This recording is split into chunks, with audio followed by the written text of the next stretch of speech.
Hello and welcome to another video and podcast from fantasyfootballscout.co.uk. My name is David and today I'm joined by Mark once again from the editorial department of Fantasy Football Scout as we continue to keep an eye on the pre-season matches, which is telling us a lot about how teams are going to set up for game week 1, isn't it, Mark? How have you been doing past few days tracking all these goings on in America and all around the world? Yes, well, luckily I've been doing the roundup articles for Scouts, so some of it is fresh in the memory. Yeah, it's intensifying now. It's the part of preseason where teams are seriously picking strong lineups, and there's slightly less of the halftime turnarounds. So yeah, it's kicking in. Some questions are starting to be answered. Some more questions are emerging. It's that exciting time with 2 weeks left. Yeah, I have to say this is normally the time when my draft starts to fluctuate the most. And those of you who've been following videos closely will know that a few goings on in the Man United defence have all of a sudden put me in a situation where I now have Salah in my team somehow. Briefly, that may change. You know, it's all change everywhere because we're seeing things we thought we knew about certain teams in terms of how they set up change, and then that means different things for our teams as well. Have you been tinkering yourself with your team as these games have been going past? Yeah, it's that awful stage of overthinking where the initial draft was probably the best one, but you see certain players that I'm sure we'll come to later, and you start thinking and thinking again, and all of a sudden the team's different, and there's two, the last thing we need now is more options, I think. It's like that age-old stock line in a movie when someone goes, "I've been thinking," and then someone else goes, "Oh, that sounds dangerous." That is basically preparing for game week 1, isn't it? So, yeah, Yeah. that's the situation we find ourselves in. Well, there's a lot to get through, and before we jump right in, it's an opportunity for me to remind you guys that if you haven't already sorted out your Fantasy Football Scout membership for the start of the new season, now is the time to do that because you can save up to 30% on those preseason prices, and included within that, of course, is access to the preseason minute spreadsheet. A lot of the information we're going to go through in this video sort of scratches the surface of the data that's being accumulated there. If you want that in full, make sure your membership's sorted and head to the preseason guide, and that's where you'll find the preseason minutes tracker, which will be able to tell you even more information than we'll be able to today. So yeah, head over to the site and get that sorted in time. Right, let's get started then on the rest of what we're going to talk about today, and we're going to go chronologically this time rather than sort of we loosely went by team the last time we did one of these videos. This time we're going to go chronologically because there's just so much stuff every day, and it was just easier to prepare for this just by just blocking it off and day by day by day. And we're actually going to start with a couple of games that we briefly alluded to last time because when we were speaking on that particular day, we knew about some of the results. We didn't really know too much information about the lineups and things like that, and now we do. So let's start with Aston Villa in their 3-3 draw with Newcastle a few days ago now. We had 2 goals for Buendia, which was quite exciting. We saw Anderson do quite well for Newcastle. We also saw some interesting things with Newcastle's defence. We saw some interesting things with Aston Villa's defence. What stood out for you most in this game, Mark? Yeah, just the thought of Wendia, he's having an impressive preseason, and if Emery decides to go for the sort of a two-man strike force again, could Wendia have out of position potential? But I think when we cover the other Aston Villa friendly, there's another name in line for that. That's So true. from a Newcastle perspective, yeah, Elliot Anderson starred once again.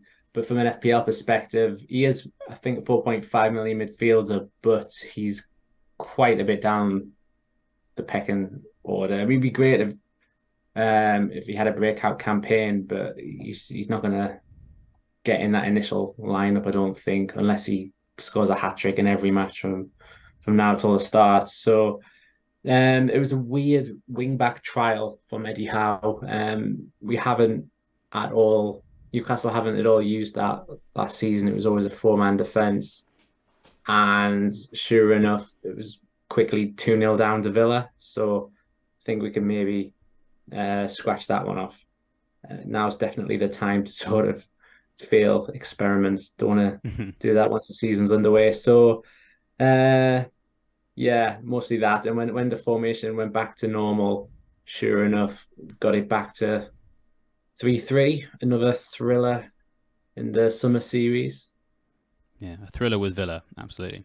Trippier was involved as a right-sided centre-back, I think, in that wing-back system, which has made some people nervous who are still interested in him. But as you say, it's probably unlikely that system's going to get used too extensively this season. For me, the biggest thing I'm keeping an eye on actually is the Aston Villa defence, because people who've been keeping an eye on our videos and podcasts this year will know that I'm big on the Villa and Palace rotation. And, people have looked at Moreno as well. And there's just a few little updates that we got from Emery on Moreno, for example, who, according to the quote, said Moreno had surgery and he's going to be ready at the end of August or the beginning of September. And some updates on Jacob Ramsey as well. So, unlikely to see Moreno involved at the start of the campaign is what we're being told. In terms of the other parts of the defence, what we saw in this game, and we are going to come back to Villa in a few days' time, in inverted commas, hopefully a few minutes' time for you watching or listening at home. We saw Torres and Carlos used as substitutes in this Newcastle game, with Consat and Mings being the ones who started the game. And what we heard from Emery was that Torres is giving us defensively and offensively, and the build-up was very important last year, and I want to improve in it. We faced a season with 4 centre-backs, really high-level centre-backs, because I think Consat and Mings played very well last year. They were amazing. Carlos is also going to be very important next year, and Torres is adding a new quality as a centre-back and trying to be strong. And then he goes on to talk about building them up to be ready for the start of the season. So unfortunately, he didn't really get too much information about who's definitely starting in that game.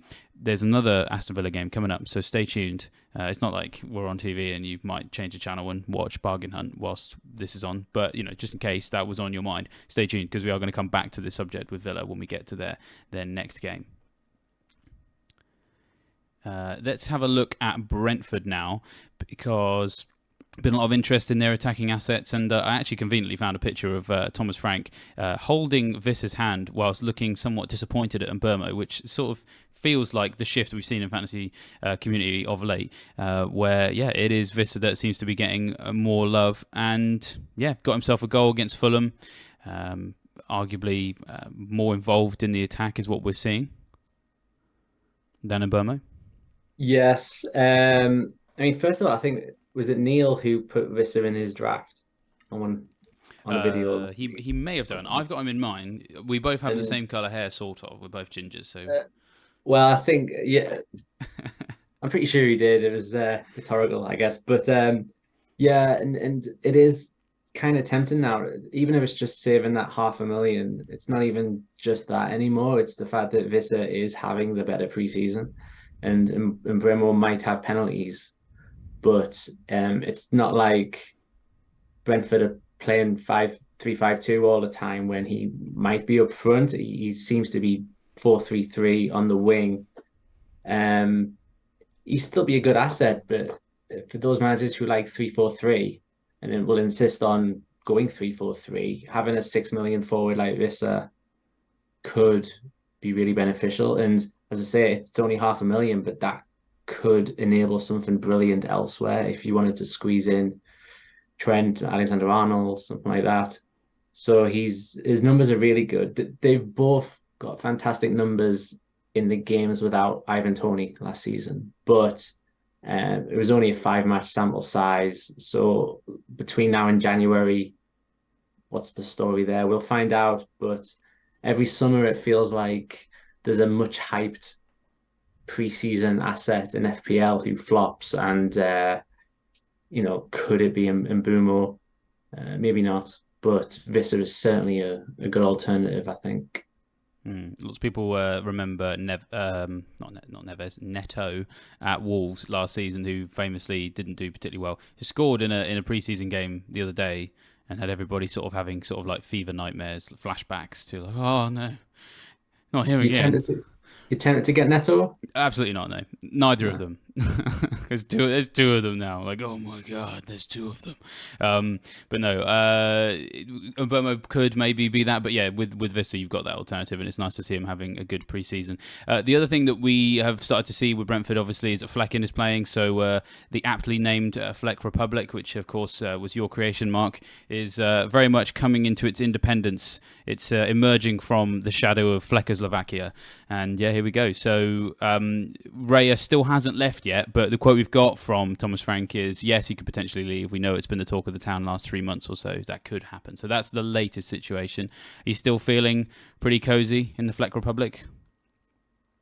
That initial draft on launch day did have Fleck in, and we sort of bonded over that, didn't we? But I'm actually off him now Oh, no. firstly because of Onana, but also, yeah, I don't know. Like, well, first of all, one of he hasn't been that. It doesn't sound like he's been that convincing in goals so far. Like flapping at a few crosses and some of the goals that have gone in and stuff. But very proud of the Fleck Republic creation, but currently not living there.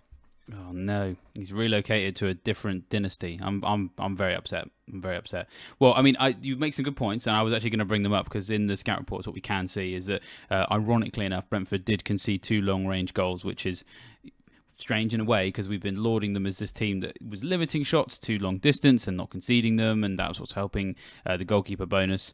Maybe could have done better, Flecken, for some of the goals, although comparisons were made with the fact that near the beginning, Raya was the same, so maybe he just needs a little bit of time to settle. But yeah, that's the latest on Brentford. Let's move to Liverpool now, and we're only really going to spend some time with Liverpool briefly because last time we talked about them facing Greuther Fürth. I think I pronounced that correctly this time. I did Google it. If I've got it wrong, blame whoever it is who read it out to me. But we knew it was 4-4, but we didn't know completely the details of like who got the goals and things like that. And so what we had was Diaz, 2 goals for Darwin and 1 goal for Salah, assists for Trent, 2 for Salah and 1 for Darwin. So everybody getting involved. You know, we kind of briefly talked about these guys last time, but do we need to see more games from Liverpool against higher opposition before getting too comfortable with the Liverpool attacker?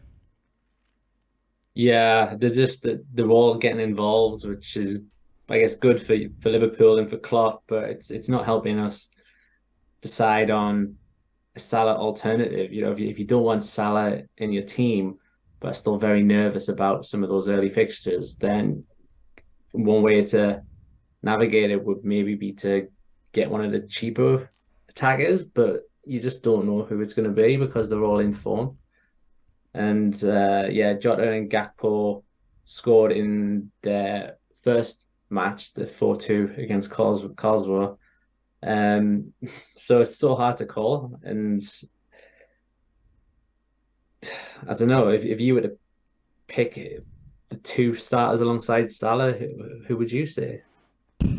Well, yeah, exactly. I have no idea. I got no idea really. I think what we got to see is what those other games are. And I was just pulling them up now because they are against teams that are just more likely to test their ability. Pretty sure they've got Bayern Munich to come, Leicester, and then SV Darmstadt as well. So yeah, and I made the mistake last time of acting as if that game being played in Preston was somehow less glamorous, and then I had someone come along in the comments and tell me all about a fantastic time she had watching like a friendly at Deepdale, and it was like 20 quid, and it was like amazing. So apologies to Preston on 10 hands for speaking derogatorily about your stadium. Apparently you put on a really good fan experience, so yeah, I do apologise. But let's move on to a stadium that definitely is less glamorous, and I think they know it because they've got some work to do on it, and that's why they're not playing in game week 2, and that is Luton. So the latest that we've got on them, most recent match was a 1-1 draw with Ipswich Town, and we saw Carlton Morris was on penalties in that one, so 5.5 million attempted by him yet. I mean, blank game week notwithstanding.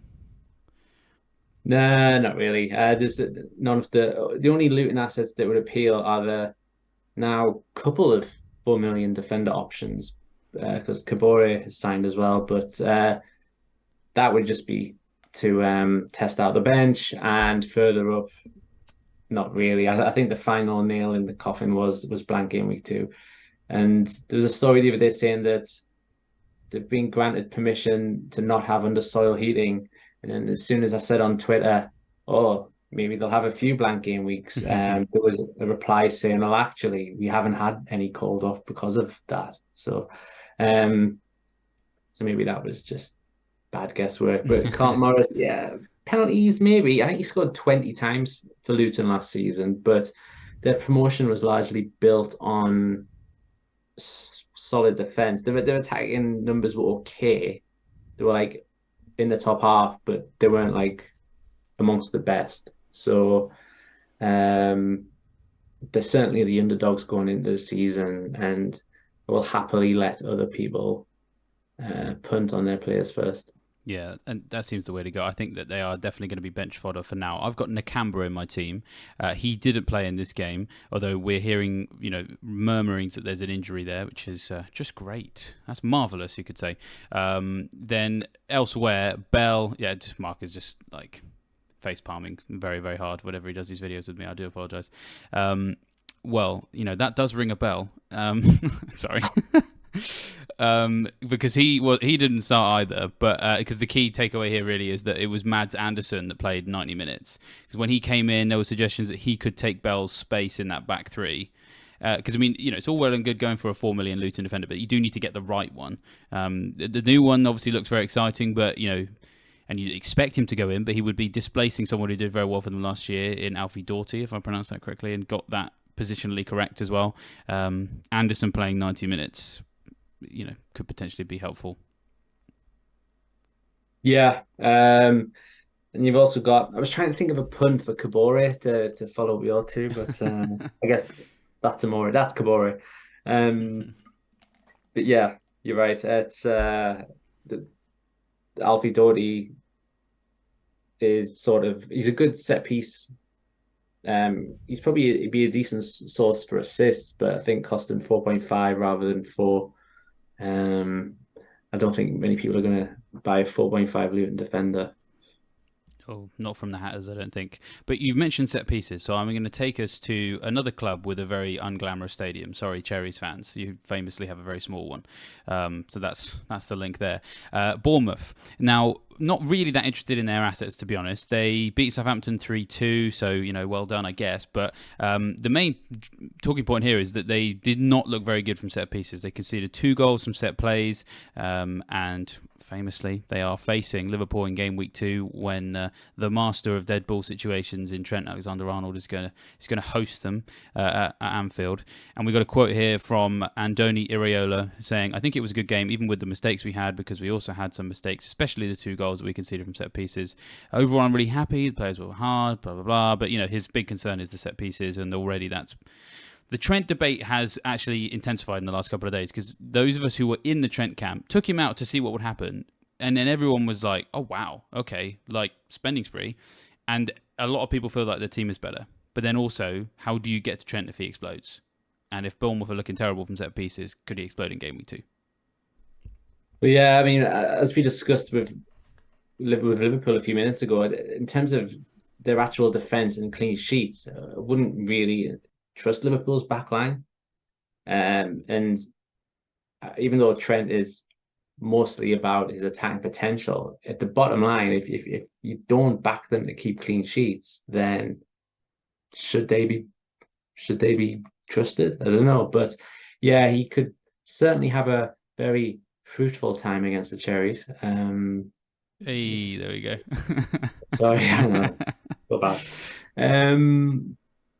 He's and Trent was playing in centre midfield for Liverpool's friendlies as well. Although that does seem like it's just because they're lacking in bodies in that position right now. I'm not sure Klopp intends to actually start him in centre midfield. It's more sort of inverted right back again. So hopefully the final friendlies for Liverpool can clarify that. It was 9-0 in last season's equivalent game.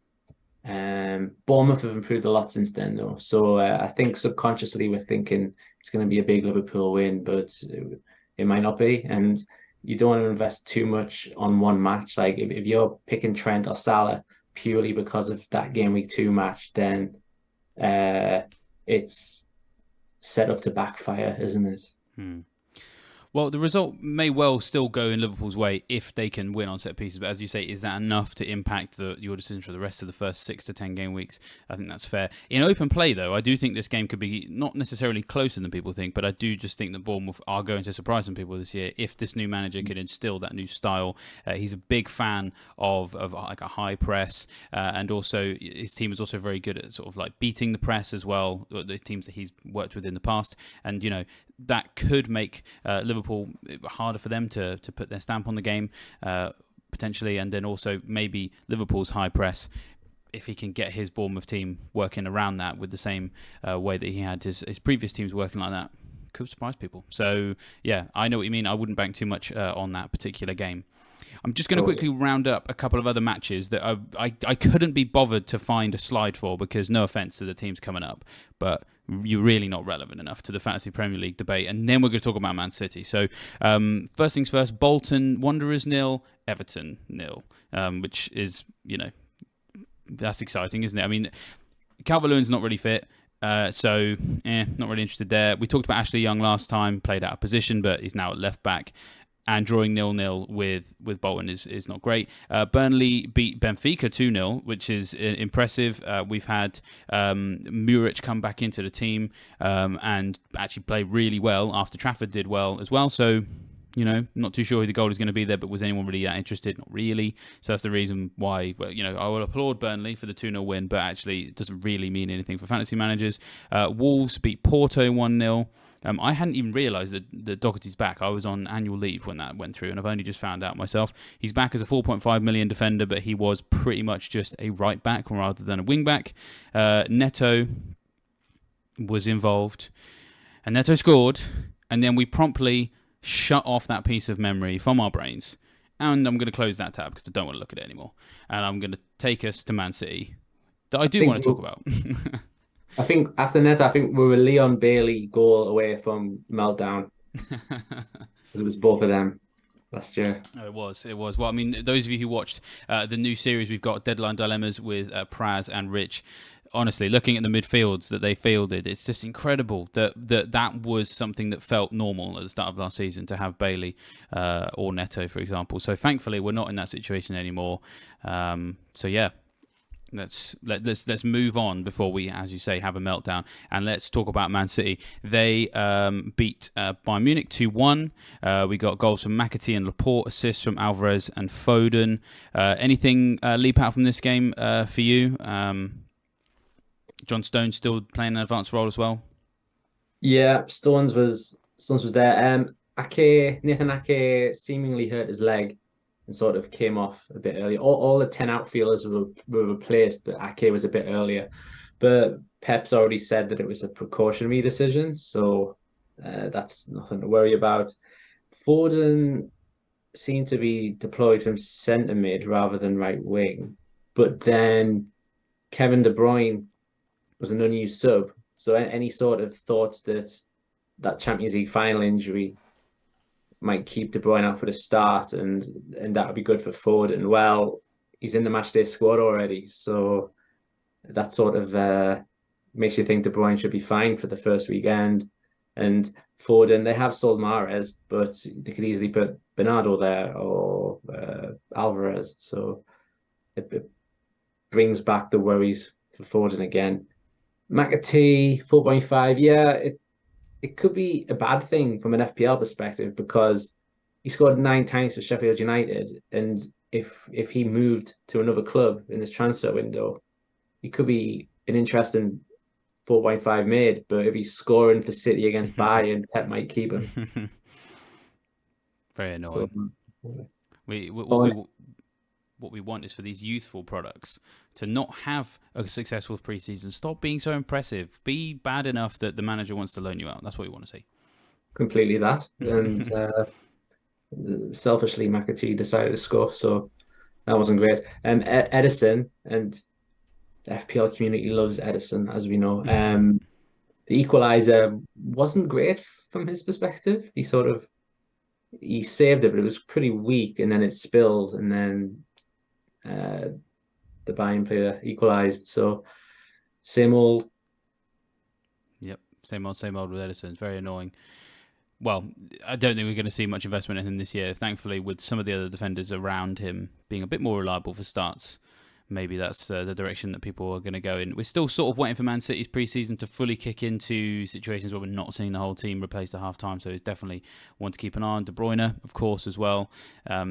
Gundogan leaving maybe allows a central midfield slot for Foden to slot into, but we've seen Alvarez deployed there as well. So again, we still have lots of questions that we need answered about Man City. But they're not the only club. We've also got Spurs, where we have a lot of questions unanswered, largely related to Mr. Harry Kane.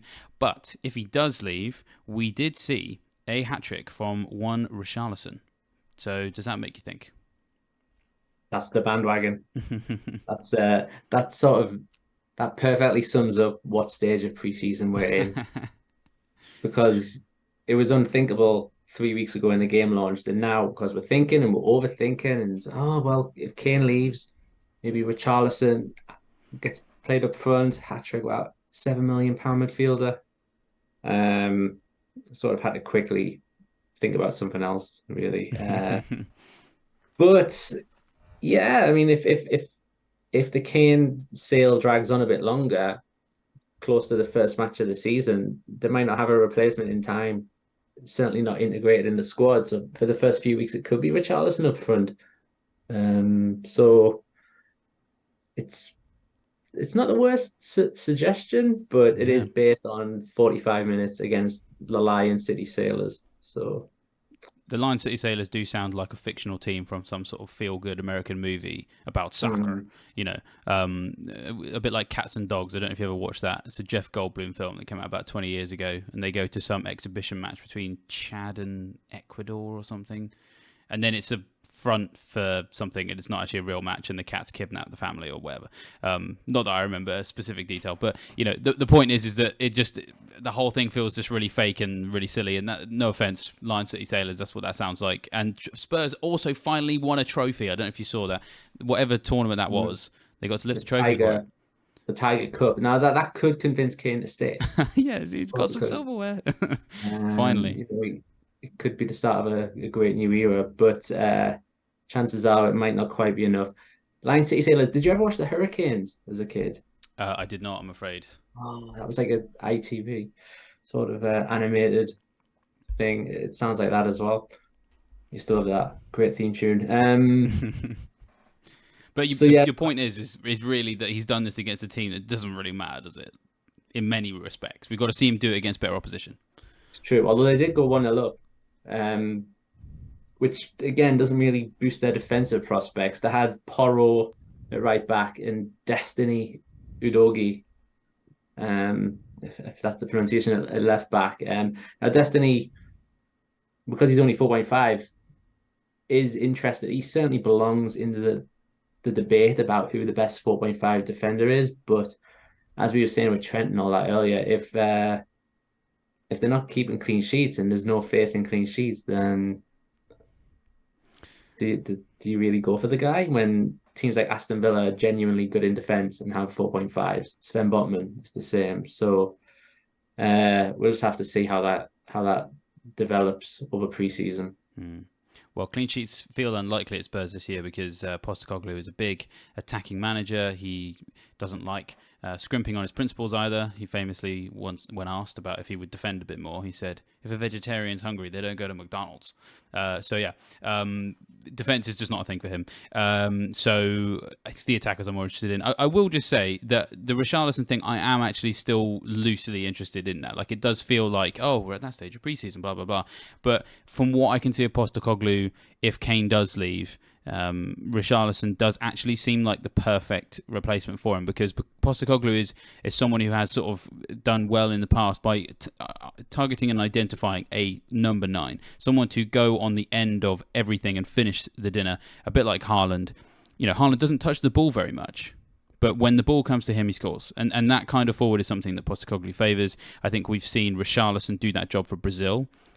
So we know he can do that. It doesn't necessarily look like he's having a good game, and then it's half time and he's got 2 goals. That is what he's capable of, and it is actually really odd that he's not been able to do that for Spurs. I suppose probably it's because he wants to play where Kane has been playing, and he's not very good on the wing. So if all of the right circumstances conspire in the correct direction, We laugh and we joke, but I can still see that working out somehow for FPL, especially seven, and he's a midfielder too, so could be an exciting out of position asset as well. Yeah, very. And another interesting Spurs player is Giovanni Lo Celso. Oh yes. If he does stay, I mean, he scored twice. He scored in both preseason matches so far, and he's a 5 million midfielder. So he's so cheap, and he's playing in this attacking Spurs side that has great fixtures from game week 3. It's one of those though where until the transfer deadline has passed, which is a few weeks into the season, I still wouldn't be that confident that he would stay unless Postecoglou says something definitive about it. Yeah, and we've only got one more game to go for Spurs. I was just having a look. I mean, I was about to push people back to the. I don't know if you guys know, but we've got a preseason minute spreadsheet that might have helped us. But they've just got Shakhtar Donetsk to come, which means that actually really identifying who the key players in all the positions are is going to be really hard because we haven't really seen too much consistency from anyone really. Because they played a second 11 in the second half, so Kane and Son didn't even finish this game against this fictional football team. So. It's annoying. It's kind of annoying, to be honest. I wish that we had Can they not just arrange a last-minute friendly against another fictional team? Manchester United, perhaps. The Leicester game was postponed, so could they not just rearrange that? I don't know. Yeah, maybe. In Bangkok last time. So, but they only had 4 scheduled, which was bad enough, and then 1 got called off, so 3. And Spurs, one of the teams that we had maybe them and Chelsea, we had so many questions about them, and only 3 games to get an answer is not ideal. Yeah, it's not great. It's not great. Well, thankfully enough, their North London rivals, who we actually also have lots of questions about, they have been playing more games, against high-quality opposition, and we are learning things at the very least. We saw them lose to Man United, lost 2-0, but in the early hours of, I think, yesterday morning, they beat Barcelona 5-3, and we had loads going on here. We got a penalty, which Saka took and promptly missed, just to make that debate even more exciting and give it another chapter. We've seen Trossard get 2 goals. I think Trossard is their top goal scorer in pre-season, which is nuts, because nobody's talking about him. Havertz scored again, so Az is celebrating as much as he did when Bruno Guimaraes scored that time, because he's still in his team and he's still getting goals. Ødegaard got an assist, Jesus got an assist, and also let's not forget it's Barcelona too. So goals. They aren't keeping clean sheets too much yet, but they're scoring goals. Yeah, exactly. Yeah, Trossard is bringing chaos to decisions really, because that's his 3rd of pre-season, and he started over Martinelli. If he keeps doing this, if he scores against Monaco and in the Community Shield after that, then you'd start Trossard surely, but then who moves out? So that's kind of not ideal. I think Martinelli owners might be getting slightly nervous now. But Jesus, he got an assist, but he's been outshone by the midfielders a bit. And as you say, it was just a mixed bag for Saka, because he also, not only did he score, but he provided the cross so that Ødegaard could head it to Havertz's goal. So he was involved in those 2 goals. It looked very bright. Saka was given the MVP against the MLS All-Stars, but then he did miss a penalty. So, is he? I think he missed one last season as well, didn't he? He did. His final penalty? Mm-hmm. Yeah, that's right. And at the end of the season, talked a little bit about this when I did my team reveal video. Is that Saka is in everybody's teams, but I'm starting to sort of get a bit of a kind of like feeling about him that he's not as essential as everybody says he is, and that the main draw behind getting him is just because everybody else has him. Jesus, for example, had a higher expected goal involvement than Saka between game weeks 27 and 38 from last season. That's the last 12 matches. He was in line with that. So I guess some people sometimes, the XG naysayers, been like, oh, I don't care about that, I just want points. Well, Jesus was in line with that, and Saka had lower XGI, overperformed against it, and then sort of had I think it's 1 fewer attacking return than Jesus. Missed a penalty as well. Has missed penalties before. I don't want to go into it too much because as an England fan, I'd rather not.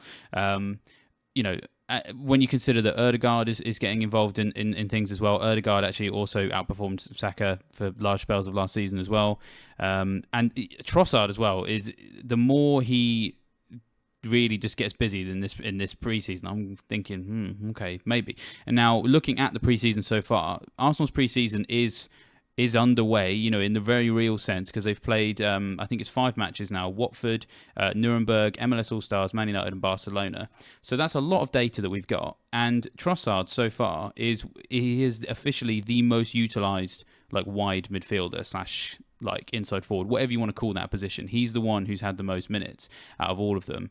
And Martinelli's quite far behind. So Trossard, he played 79 minutes in that most recent game against pretty high quality opposition, and so far in pre-season he's had 253 minutes. That's 56.2% of the minutes for which he has been available for, whereas Martinelli is much lower, 103 minutes, 22.9% of the minutes that he's been available for. So it's helpful that we're having lots of these games. They're asking more questions probably than... Well, it's a bit like an episode of Lost. We get some answers to some questions, and then we end up with more questions. The answer is another question, and it just keeps rumbling on. And yeah, where does that leave us? It's a tricky place to be, isn't it? Exactly. Luckily, the last match is the Community Shield, which... you wouldn't say it's competitive, but you'd say it's a step up from a friendly. So if they're at Wembley against Man City with a trophy on the line, that really, we'll see then, does Trossard start? Although I may have to I think you have to say it technically is competitive because there is a trophy at the end of it, but yeah. I know what you meant. Sort of like a middle ground between a friendly and a league game. Yeah, it is going to be very useful. I think the only other thing I just want to say on Arsenal is when it comes to defence, I am starting to sort of wonder if we're going to... I'm intrigued by why there is so much obsession with the Arsenal defence outside of the fixtures, because they did towards the end of last season get really good at being like a Diet Coke version of Man City, where they would concede goals when it would be like the one chance in the game where they had to do any defending and it went in. And, to concede, where they lost 2-0 to United, conceded 3 goals to Barcelona. Yes, maybe I guess you could say it's Barcelona, but they got a little bit, I'm going to score one more than you towards the end of last season. Their defenders were a lot more useful at the start of the campaign than the end of the campaign. Where are you at with the Arsenal defence? I have not had an Arsenal defender the whole pre-season. I might be the only one in that situation. I wonder where you were on that. Yeah, I've always had one because I was shocked that Gabriel was only 5 mil. He scored 3 goals last season. He had the highest XG of all defenders, and he's remained at the same price. And I think his early opponents were notably bad at defending set pieces last year. So sort of combine that together, and it makes them hard to resist. But you're right though, because at home, Arsenal kept, I think it was only 4 clean sheets they kept at home. It was one of the lowest in the league. And the reverse of that was they were the best away clean sheets. But if it wasn't specifically Nottingham Forest, and who were awful travellers, if it wasn't them on the opening day, I think people would think very differently. So in the same way that we're saying with Liverpool, don't transform your team just for that one Bournemouth match. Maybe the Arsenal Forest match is a trap as well. I mean, I wouldn't be surprised if it ends up being, and then we see a lot of people being like, variance this, blah blah blah. Which, by the way, I have no issue with people making that. I know that's a sore subject sometimes, the word variance. I just anticipate this being a situation where I think, as a whole, people maybe overestimated the Arsenal defence a little bit. Looking at some additional numbers on how they finished the campaign, in terms of the last 12 game weeks, we had they weren't even in the top 9 in the Premier League for clean sheets. West Ham, Liverpool, Wolves, Brentford, City, Brighton, Aston Villa, Man United all kept more clean sheets than them. In the last 15, they weren't in the top 6 at all for fewest goals conceded. And then perhaps the most telling stat: last 12 game weeks. I haven't put any of this on the screen, but I'm just reading this off from other research I've done throughout the summer. Big chances conceded. in the last 12 game weeks, and they're sorted by fewest, right? Man City, Crystal Palace, Newcastle, Man United, Aston Villa, Leicester, Brentford, Bournemouth, Wolves, Liverpool, all conceded fewer big chances than Arsenal, who only actually played 12 games. And most of those teams I've listed off there played 13 or more because of all the doubles that Arsenal didn't have too many of. And so that is not a team that is necessarily in a place where they're ready to go and churn out clean sheets. I actually think Crystal Palace and Aston Villa are in a better place to do that based on how they finished the campaign, because they're the teams that are in all these tables performing much higher, and they're offering 4.5 where Gabriel's 5 million. Yeah, the goal threat's there. Maybe that's going to help you, but I don't know. I can just potentially see it backfiring on people. I just think, and when you look at their preseason matches as well, I think that they're going to be winning games by scoring lots of goals rather than necessarily keeping things tight at the back. So that's just where I see it. The counter argument is, well, if we think about this, how many defenses do we actually trust this season? There's that about Arsenal.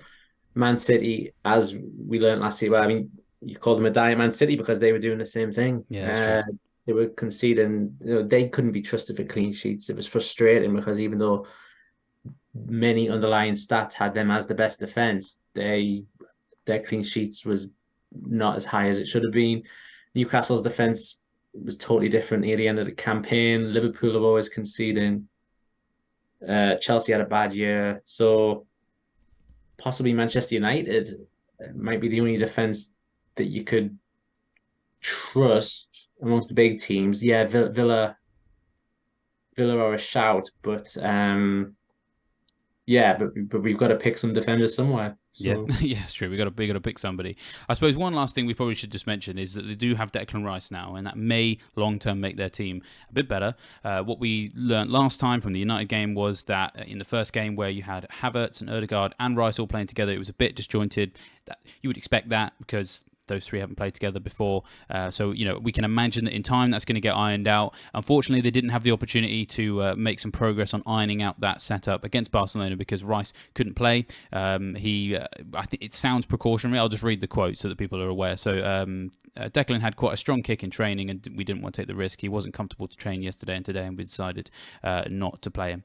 So they haven't had the opportunity yet really to bed Declan Rice in yet. And in the first game that he did play, wasn't amazing, so it's worth keeping an eye on. But you have mentioned Man United, and I've mentioned them too, so let's talk about them now, because really that's what I want to ask you about. Aaron Wan-Bissaka, right? It's the summer of 2018 all over again. People are convinced this guy's not going to be involved, but here we are, we're like 4 or 5 games in, and he's still the most utilised fullback. He's like the joint most utilised defender. He's had like 150 more minutes, I think it is. I don't know if that's exactly right, than Dalot.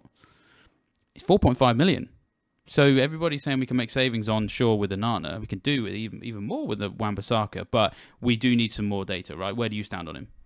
Yeah, I hadn't really considered him until you did, and I think he's in your draft, isn't he? He is, yeah.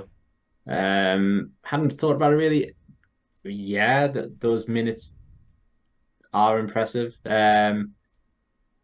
I don't know. Is it short term though? Because maybe he starts game week 1, maybe he starts game week 2. But if you want to think a bit more medium to long term of your defense, I still don't know if it can be him. But yeah, like if sacrifices need to be made to afford a second premium, there are worse sacrifices out there. So yeah, he could be a shout. As we say, like their defense is fairly reliable. The only question is, does he keep Dalot out every week? Yes, that's the thing. I think I'm more concerned about season to season, game week to game week rotation than I am about who's number one, like kind of right now. Because right now he is just the one who seems to be getting used more. So it's 164 minutes for him, and then Dalot it's about 70 something. So I got the numbers a little bit wrong. But basically, Wan-Bissaka's been involved in 4 matches. Dalot's been involved in 2. You did mention at the start of this video that teams are starting to shift away from changing teams at half time and changing them after the hour mark. And against Real Madrid, Wan-Bissaka made it to the hour mark, and Dalot was the 29 got 29 minutes as a substitute. So that's what I'm looking at. But with all the competitions they've got, and the strength and depth they've got on lots of positions as well, then I can at the very least accept the argument that maybe Dalot gets rotated in. I've if we ends up we got Dortmund, and then we've got Bilbao, and then one other game on August 5th as well. If we can get a couple more starts out of Wan-Bissaka, would you feel more confident having him? Because I think the one additional thing about him is that you look at United's fixtures. Game week 1 and 3 look very tasty at home. They were very good at keeping clean sheets at home last season. Game weeks 2 and 4, you got Spurs and Arsenal. Do you really want to start Shaw in that game? Do you even necessarily want to start Onana? Well, I mean, maybe you'd have to because that's what you'd commit to, but saves, nothing more is what you'd expect there. Wan-Bissaka, you can replace him perhaps with a Villa or Crystal Palace defender and just put him on your bench and slot him back in again. So if you saw Wan-Bissaka start maybe the next 2 preseason games, would you be more convinced? Yeah, that could be interesting because Villa have a good game week 2, don't they? So you could have a rotation with 4-5 Wan-Bissaka, 4-5 Villa. Maybe. So it's some, yeah, if he plays the next 2, and I mean they've got 3 friendlies left, but those last 2 are on alternative days, so you can assume that it's going to be 2 completely different lineups. Yeah, no, if Wan-Bissaka starts against Dortmund for sure, then he maybe should be under serious consideration for sure. They only conceded early against Real Madrid really because they were temporarily down to 10 men. I think Menu got hurt, and then Bellingham scored over Onana. So and then a Joselu bicycle kick, obviously.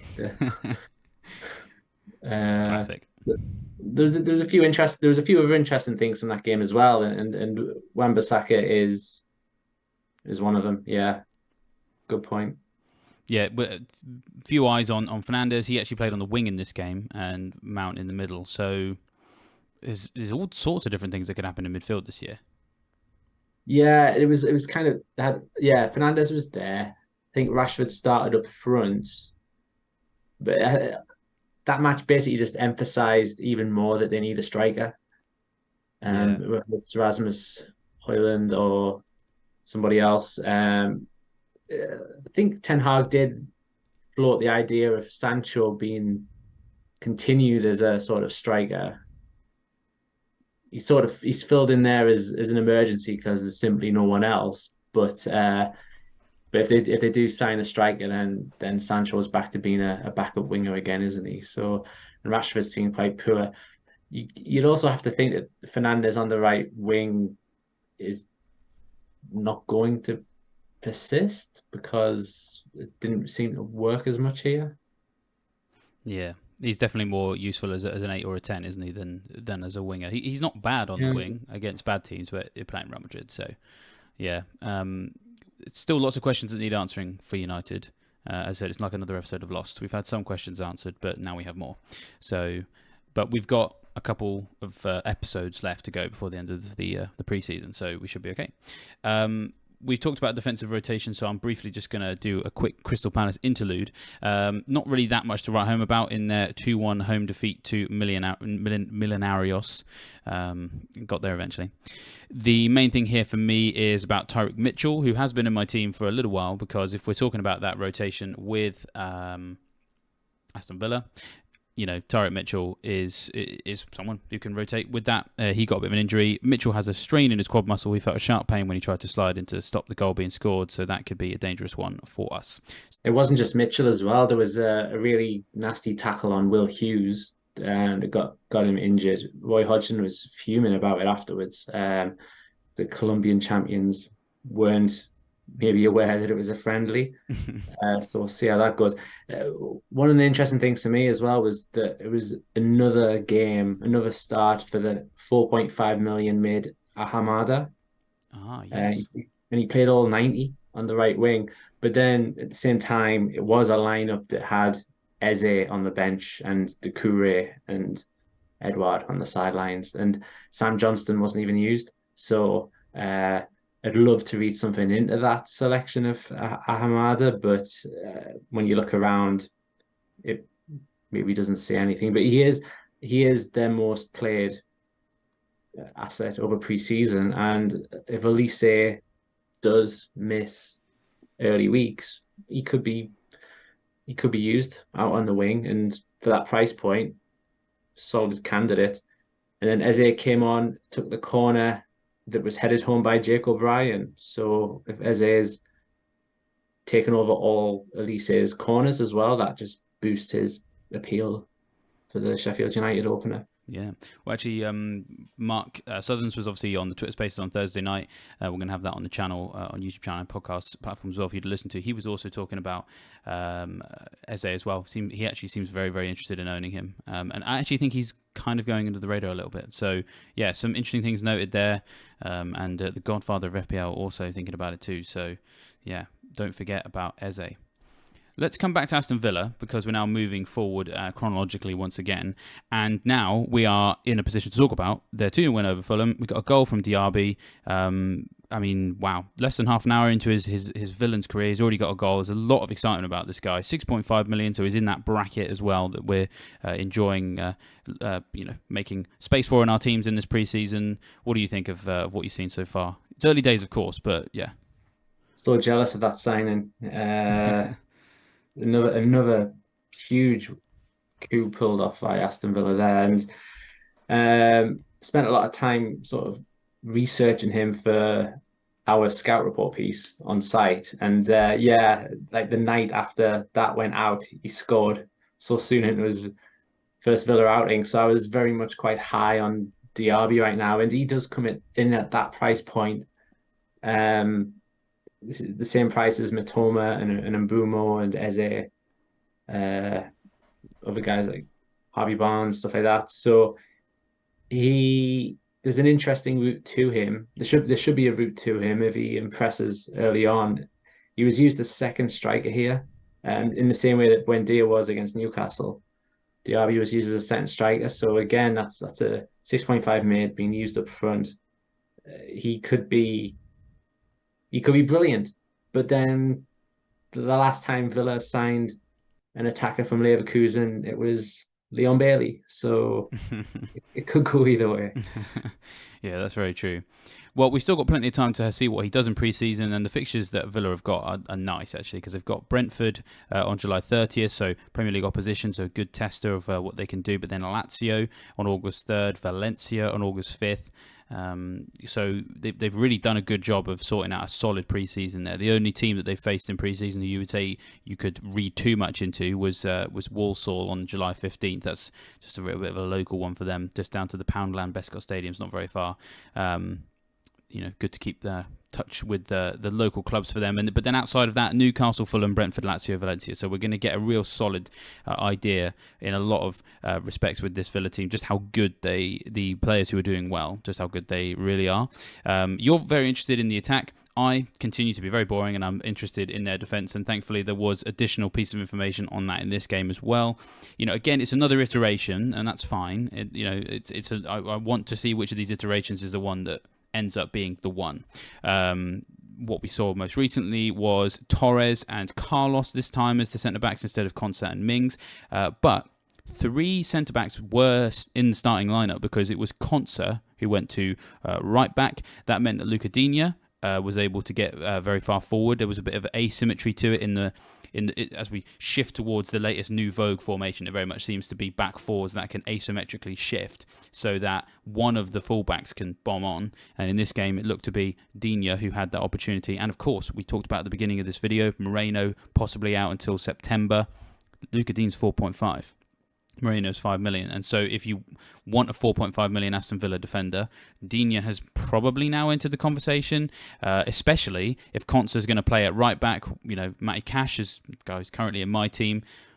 And if Konsa is going to be involved at right back so they can do this asymmetrical shift and have a back 3 temporarily whilst the left wing back pushes on, that obviously damages Matty Cash's appeal. So again, it's another situation where we've seen another iteration. It answers some questions in terms of we now know a bit more about who's involved and who's in the conversation, but at the same time, it's almost widened the pool of Aston Villa defenders available in many ways. I mean, do you have any thoughts on Villa defence? I need to probably shut up about them at some point. I wonder how many other people share my enthusiasm here.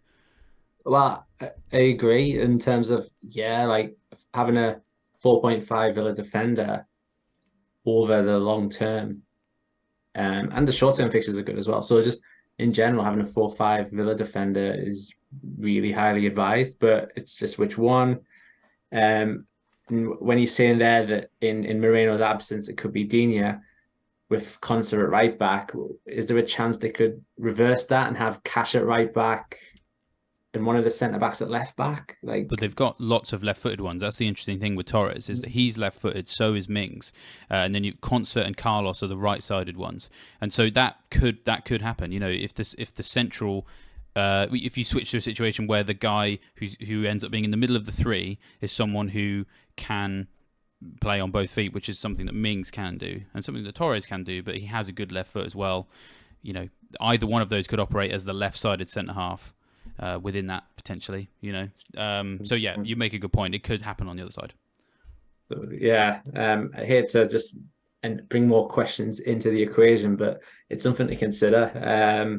If you had to commit to one, you would say, well, Pau Torres is the big money signing who is come from Villarreal and is such a key part of. I mean, Emery's managed him at Villarreal, so you know.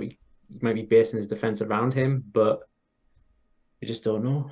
Yeah, and actually, one other thing I should mention actually is that Konsa possibly picked up a knock at the end, and so asymmetrically shifting to his side may be something they're not able to do. So do keep an eye out for injury updates on him, or at the very least, if he is out for a prolonged period, then it could just take him out of consideration. So yeah, keep an eye on those other Villa games, and as we said, the ones that they're playing are against opposition that you have to say that you would expect to get a real sense for the Villa team, rather than, you know, playing some team you never heard of and or fictional like the Lion City Sailors.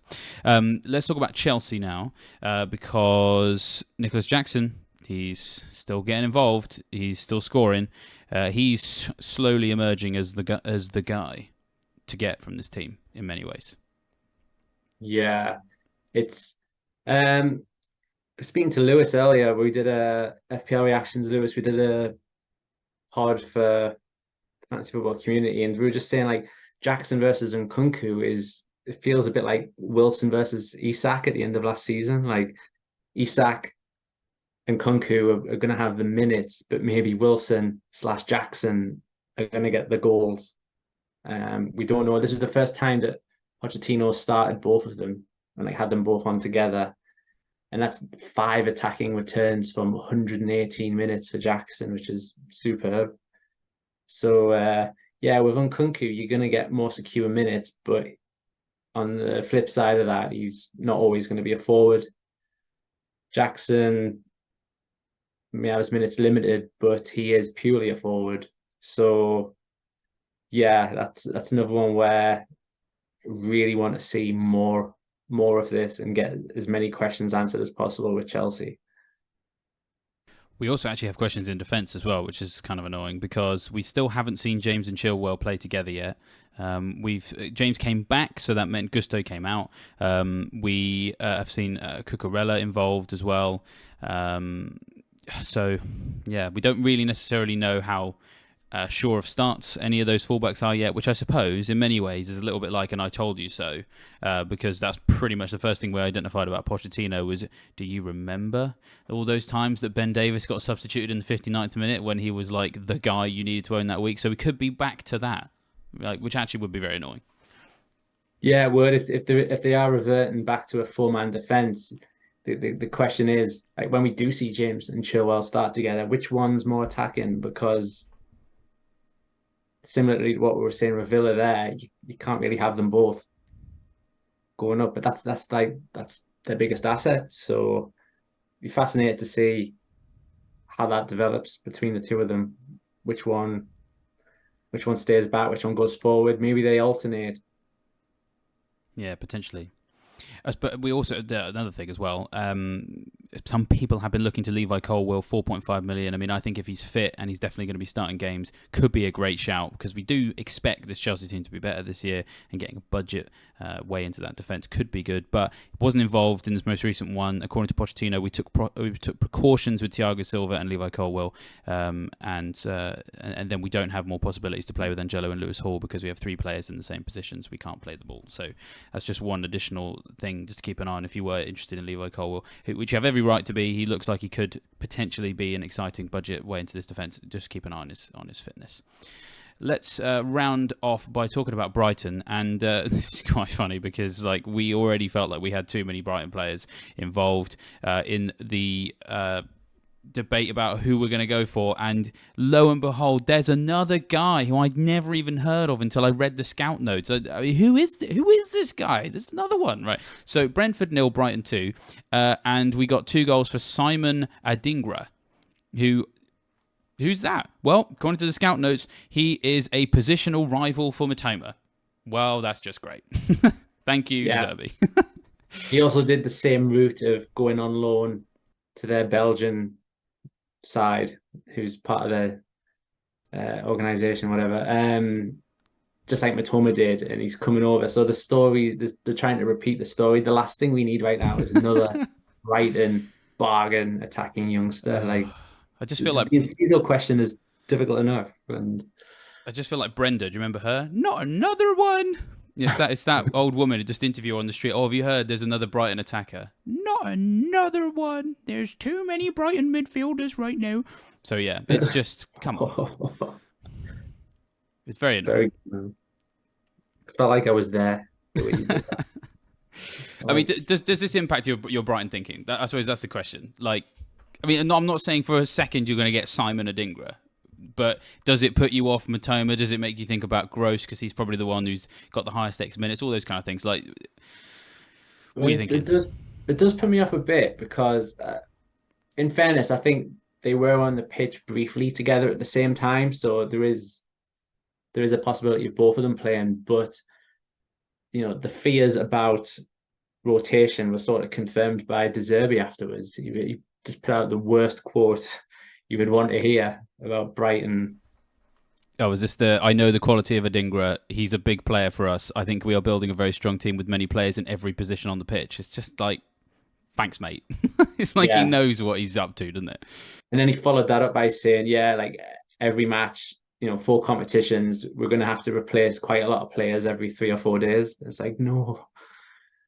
Because in fairness, it's the European action doesn't start for a few weeks, so maybe for a short term, those early weeks, maybe Matoma is fairly nailed. But once the Europa League starts, I don't know. There's something to be concerned about there, right? Yeah, I think so. Well, I mean, I think in many ways we grandstand and we get all upset and outraged and do impressions of people from famous BBC clips about these people. But actually, the fixtures kind of turn anyway, and I think this is just a final confirmation for me, to be honest, that I want to be having my Brighton midfielder as a placeholder for either a Chelsea one or a Spurs one, because it's the first 3 game weeks that look best for Brighton. They're not quite so good after that. Chelsea and Spurs' first 2 game weeks don't look great, but from game week 3 they look fantastic. And so all these other names flying in just to help me realise that whoever I go for as my Brighton midfielder for the first 3 or the first 2, however it goes out, they are not going to be a long-term pick. I think that's probably the most actionable conclusion we can draw from that is...